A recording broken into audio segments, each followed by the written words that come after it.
नमस्कार, स्वागत है आपका। आप देख रहे हैं न्यूज नेशन। मैं हूं आपके साथ संजय यादव। आप देख रहे हैं किसी भी खबर का संपूर्ण विश्लेषण करने वाला शो लाई डिटेक्टर टेस्ट, जिसमें आज बात करेंगे आखिर सितंबर के महीने में भेड़िया क्यों आक्रामक हो गया।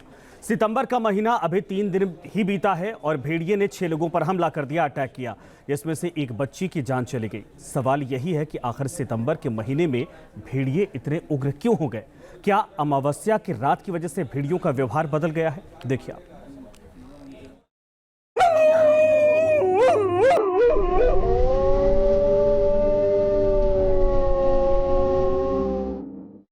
चंद्रमा के चक्रव्यूह में फंसे आदमखोर का सच।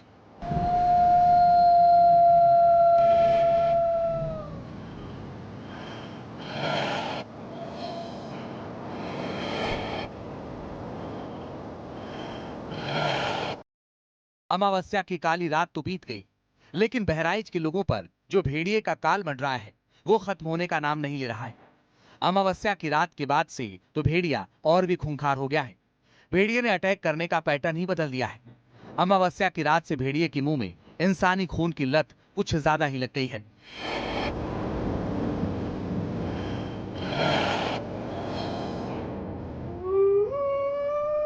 चांद से भेड़िए का पौराणिक और साइंटिफिक कनेक्शन क्या है?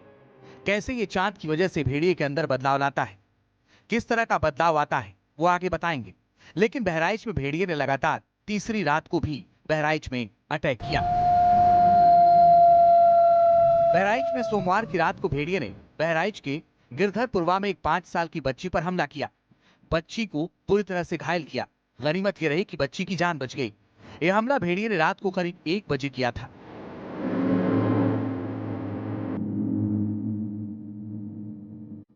बहराइच के गिरधापुर में हम लोग मौजूद हैं। ये गांव में कल देर रात एक बार फिर से भेड़िए का हमला हुआ है। बहराइच में ये तीसरे दिन लगातार छठी घटना है जब भेड़िए ने इस तरह से हमला किया है। मैं इस वक्त उसी घर में मौजूद हूँ। ये घर आप देख सकते हैं कि इस घर में एक बच्ची जिस पर भेड़िए ने कल हमला किया। ये सामने आप देख सकते हैं कि ये घर है। घर के बाहर दरवाज़ा नहीं है, जैसे कि बार बार ये बात वन विभाग की कह रहा है कि दरवाजे लगवाएं अगर नहीं है, और खुले में ना लेटें। ये वो चारपाई है, इसी पर अपनी दादी के साथ बच्ची लेटी हुई थी और उस दौरान रात में ये भेड़िया आया और उसने बच्ची पर हमला किया। जिस दादी के साथ बच्ची लेटी हुई थी उसी दादी से हम एक बार बात कर लेते हैं, वो समझते हैं कि आखिर कैसे घटना हुई। कहाँ पे बच्ची लेटी हुई? बच्ची लेटी रही थी, ये देख खून लगा है और हम लेटे रहनु इसी। हाँ, तो जैसे जब सो गए हम हूँ और बिटिया सो गई, तो जब चिल्लान तैसे देखे न चंग कह हाय दादा खून गिरे लग, हाय दादा बघवा लैगा। चिल्ली तरह परी हमारा लौंडा चिल्लान, तो गांव बस्ती दौड़ा। तब लौंडा हमारा देखी से सामने से निकल गया सर तैसे। ये आप समझिए कि ज़्यादातर घटनाएं इसी तरह से हुई हैं कि दरवाज़ा नहीं है, अंदर आता है, हमला करता है और फिर वापस वो इन खेतों में भाग जाता है जब तक बाकी सब आते हैं। तो फिलहाल ये लगभग ठीक वैसी ही घटना यहाँ पर भी दोहराता हुआ ये भेड़िया आदम को नजर आ रहा है।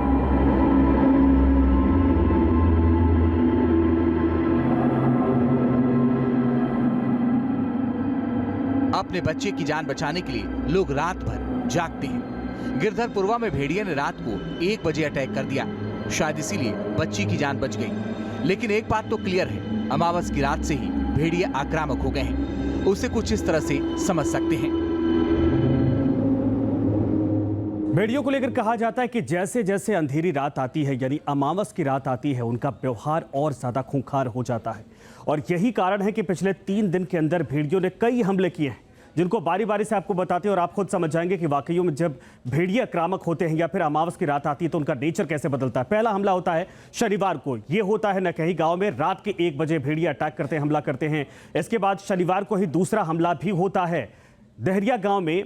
दरअसल सुबह 4 बजे भेड़ियों की तरफ से अटैक किया जाता है और ये दिखाता है कि अंधेरी रात जैसे जैसे नज़दीक आती है, भेड़िए कैसे आक्रामक होते जाते हैं। इसके बाद रविवार की रात पहला हमला होता है रात 2 बजे और खैरनिया बस्तियों में घुसते हैं और वहां पर बच्चों को घायल कर देते हैं। इसके अलावा आपको बता दें कि 2 बजे रात ये होती है। दूसरा हमला होता है रविवार की ही रात को, लेकिन ये भोर में यानी सुबह 3 बजे के आसपास ये अटैक करते हैं और पीपरी मोहन गांव पे ये अटैक करते हैं। और यहां पर भी बताया जा रहा है कि छोटे बच्चों को ये निशाना बनाने की कोशिश करते हैं। इसके अलावा सुबह 3 बजे यानी भोर में ये अटैक करते हैं।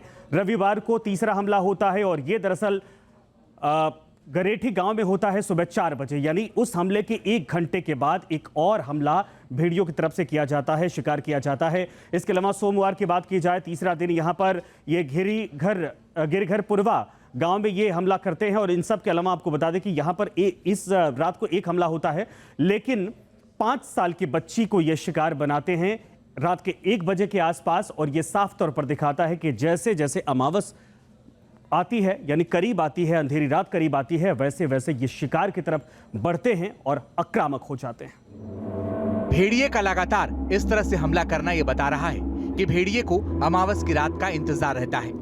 वो अमावस की 1-2 रात पहले से ही आक्रामक हो जाते हैं, क्योंकि रात बेहद ही काली होती है। काली रात में शिकार करना आसान होता है। रात के वक्त शिकार करके भागना मुमकिन होता है। तभी तो बहराइच में भेड़िए ने जितने भी अटैक किए हैं वो रात के वक्त ही किया है।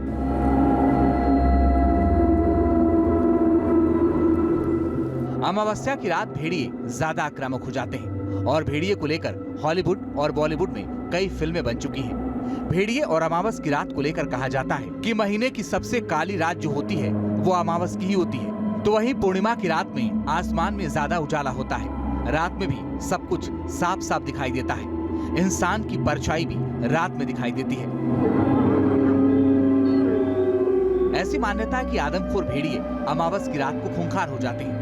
अगर धर्म और शास्त्रों से जुड़े लोगों की बात माने तो उनके मुताबिक पूर्णिमा में चांद के होने की वजह से शांति रहती है और अमावस्या पर सूर्य की तेजी होती है, जिसके चलते अमावस्या पर आसुरी शक्तियों के साथ साथ हिंसक जानवर उग्र हो जाते हैं। चंद्रमा जो है मन का कारक होता है, तो जब अमावस्या आता है, आप देखे होंगे कि अमावस्या में जब काली रात होती है, जिसको अंधेरी रात बोलते हैं, उसमें मन में तमाम तरह की दिक्कतें होती है, प्रकृति उससे प्रभावित होती है।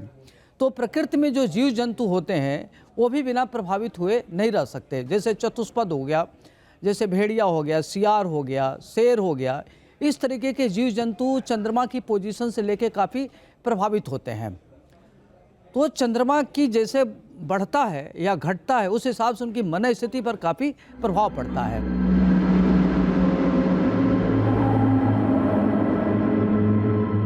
अब सवाल ये कि अगर चांद से भेड़ियों का वाकई कोई कनेक्शन होता है तो क्या वाकई में भेड़िए ने अमावस्या की रात से तेजी के साथ अटैक करना इसी वजह से शुरू किया है? क्या आने वाले वक्त में ये और भी खतरनाक हो सकते हैं, क्योंकि अब तो भेड़िया रोज हमला कर रहा है। दरअसल भेड़ियों का साइज भले ही छोटा हो, लेकिन यह बहुत ही रहस्यमय प्राणी है। हर सदी में इसके बारे में हमेशा ही देखा गया है और सुना गया है। ऐसे में जो एक्सपर्ट्स हैं वो बताते हैं कि चंद्रमा की कलाओं में होने वाले बदलाव का असर भी भेड़ियों के बर्ताव पर पड़ता है।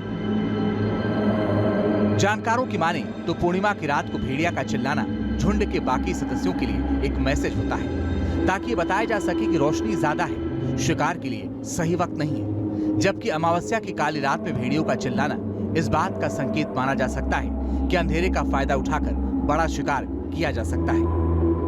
अमावस के टाइम अगर अपन इंसानों से बात करें तो जैसे जब गुप अंधेरा होता है तो अपने को बिल्कुल कुछ नहीं दिखता, और जब गुप अंधेरा होता है तो भेड़िए को और बेटर तरीके से दिखता है। तो इसलिए अमावस पे अगर आप का भेड़िए सामना होता है तो डेफिनेटली उसको एक अपर एडवांटेज होती है, बिकॉज उसका विजन एकदम क्लियर है और आपका जीरो विजन है।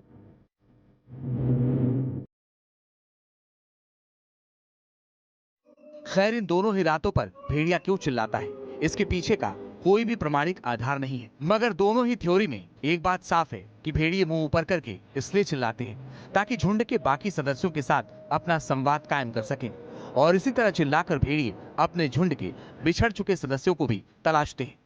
जिस तरह से भेड़िया लगातार हमला कर रहा है, उसने प्रशासन और सरकार की नींद उड़ा दी है।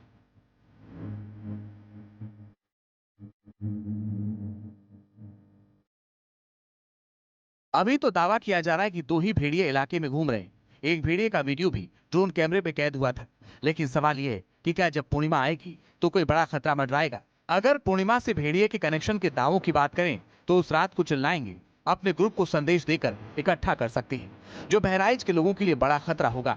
बहराइच में जिस तरह से लगातार अटैक हो रहा है, उसको देखते हुए प्रशासन की ओर से सख्त आदेश भी आ गया है। भेड़ियों को पकड़ने का ऑपरेशन तो तेज है ही, आदेश यहाँ तक है कि जरूरत पड़े तो भेड़िए को गोली मार दी जाए।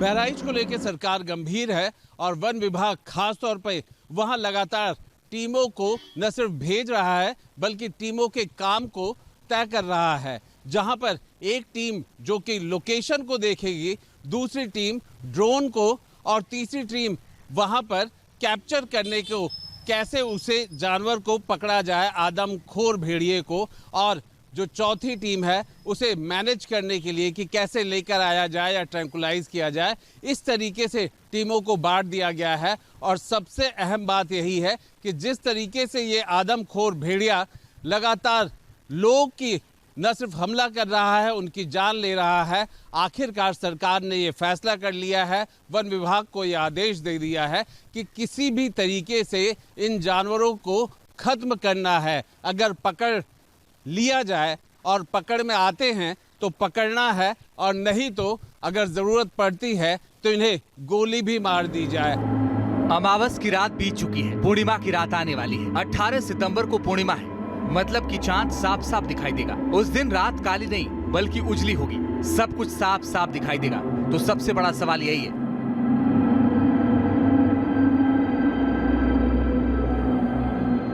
कि क्या पूर्णिमा तक भेड़िया उग्र रहेगा? क्या पूर्णिमा तक रोज हमले होते रहेंगे? क्या अगले 13 दिन चुनौती भरे हो सकते हैं? यही वो बात है जो बहराइच के लोगों को डरा रही है, खौफ पैदा कर रही है, क्योंकि सितंबर के महीने में भेड़िए ने हमले का पैटर्न बदल दिया है। पहले भेड़िया 5 से 6 दिन में हमला कर रहा था, लेकिन सितंबर के महीने में भेड़िया रोज अटैक कर रहा है।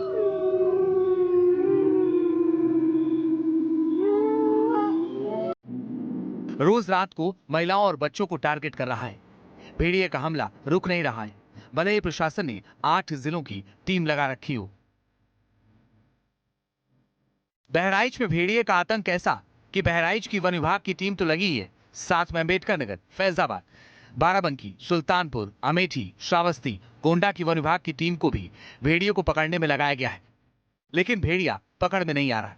वन विभाग की टीम ने भले ही 4 भेड़ियों को पकड़ लिया है, लेकिन लोगों पर हमले कम नहीं हुए बल्कि बढ़े हैं।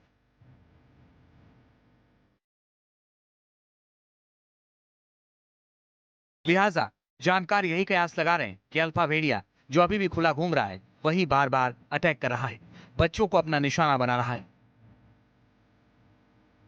वन विभाग की टीम भेड़िए की लोकेशन अगर ट्रेस भी कर लेती है तो वो फौरन ही अपनी लोकेशन बदल लेता है। ऐसा लग रहा है जैसे भेड़िए को प्रशासन की हर मोमेंट की जानकारी मिल रही हो, क्योंकि भेड़िए के बारे में कहा जाता है कि वो सामाजिक प्राणी होता है, साथ ही वो इंसानों की तरह सोच और समझ भी रखता है।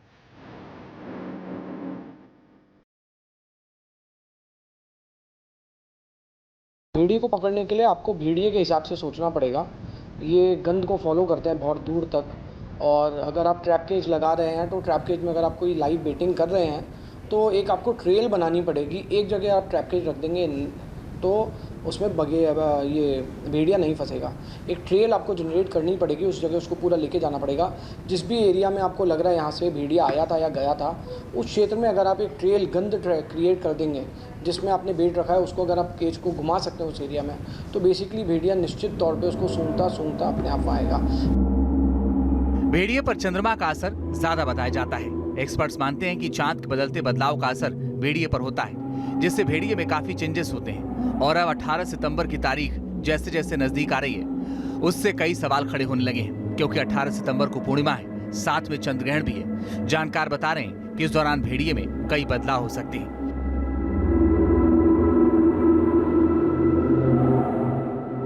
चंद्रमा के पूर्णिमा में चंद्रमा पूर्ण चंद्रमा हो जाता है, और जब क्षीण चंद्रमा रहता है तब इसका प्रभाव नहीं देता है। लेकिन जब पूर्ण चंद्रमा हो जाता है तो जानवर से लेके, मनुष्य से लेके, और हमारे यहाँ जल में भी उत्प्लवन की स्थिति बनी रहती है। ज़्यादा तक एकादशी से लेके पूर्णिमा तक हिंसक घटनाएं मनुष्यों में भी अधिक होने की प्रवृत्ति होती है। भेड़िया भी तो एक जानवर है, तो अगर उस पर है तो जानवर पर भी हो सकता है, शेर पर भी हो सकता है। हाथी मन जानवर है, उसमें हिंसक प्रवृत्ति वाले जो जानवर है उनके प्रवृत्ति में वृद्धि होने लगती है। चांद पर चीखने का मिथक एक आम गलतफहमी ये है कि भेड़िए चांद को देखकर चिल्लाते हैं, लेकिन कई जानकार ये बताते हैं कि असल में वे चिल्लाते समय अपना सिर ऊपर उठाते हैं ताकि आवाज ज्यादा तेज और साफ हो, जिससे दूर तक सुनाई दे। ये देखने पर ऐसा लगता है कि वे चांद को देखकर चिल्ला रहे हैं।